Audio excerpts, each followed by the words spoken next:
I have a confession to make. My favorite color is blue. Shocker, I know. Nevertheless, this is a fact that I've accepted since I was around 6. Now, while most kids might have picked their favorite color based on a superhero, a toy, a book, or some other nonsense, I was different. I wasn't like other kids. Good evening, everyone.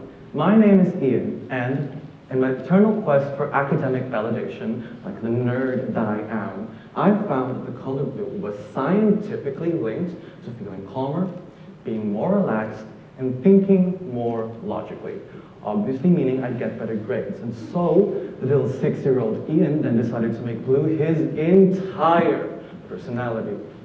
I begged my parents to paint the walls of my room blue, only bought blue clothing, and consumed blue media. Not kidding, from grades 3 to 6, I only remember watching Blue's Clues, Tokyo, The Amazing World of Gumball, and every other iteration of blue-related characters out there.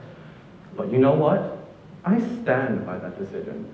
By the end of grade 6, I had been consistently getting 90s after 90s after 89s, and getting into my school's High Achiever Award roster at the end of every single year. Now, was this due to the magical effects of blue, or the 2-hour after-school tutoring I had to go through every single day after school? To be fair, they did have blue walls, so I'm gonna count that as a win for blue.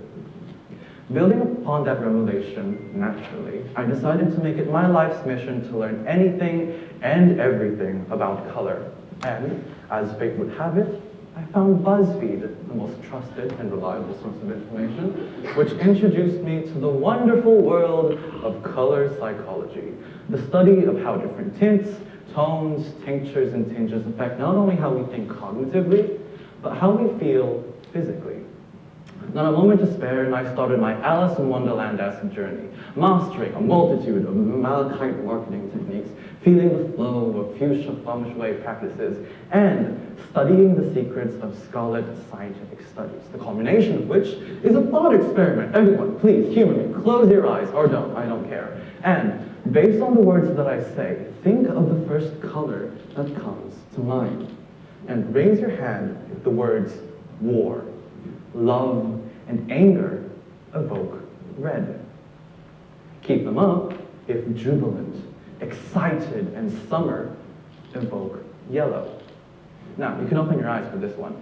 Think of the most calming, think of the most soothing, think of the most pacifying color known to man, and raise your hand if that color is pink.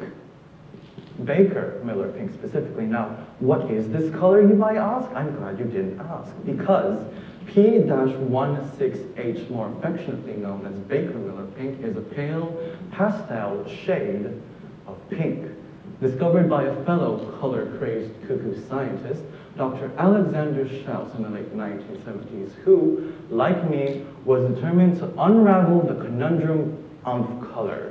Piquing the interests and pockets of military personnel, Schaus was able to experiment on inmates and confirmed that pink physically and psychologically affected people.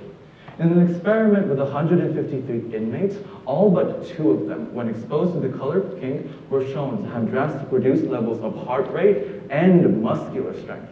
Further experimentation showed that 15 minutes of exposure drastically reduced levels of violence in highly unstable prisoners, drunk people, and even the colorblind, the most terrifying people of all.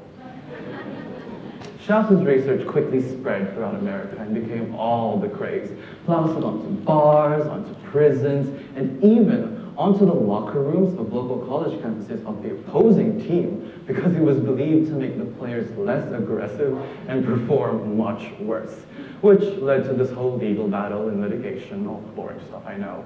The more interesting fact is when Schaus decided to recreate his experiment, to prove himself right, and found that pink did not only not pacify, but it wasn't even pastel. It was like a bright neon hot pink. And also it made people even angrier and not calm them, but that's another story.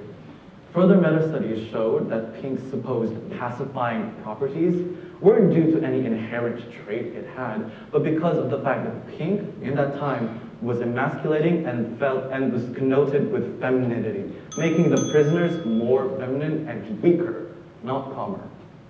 They also ended the study by saying that there were color emotion links, but while they did existed, they were limited to a specific time and only a group of people. 5 years of my life wasted. But not all was lost though. In all this color craze, I found someone to look up to. Schaus. Not the whole deceiving America bit, but I admired his drive, his passion, and his determination to find something and really go for it, no matter how ridiculous it seemed, and also have the courage to admit that he was wrong.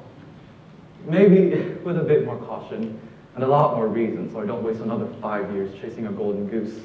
Because, as much as it might seem like it, not everything that glimmers is gold. Thank you.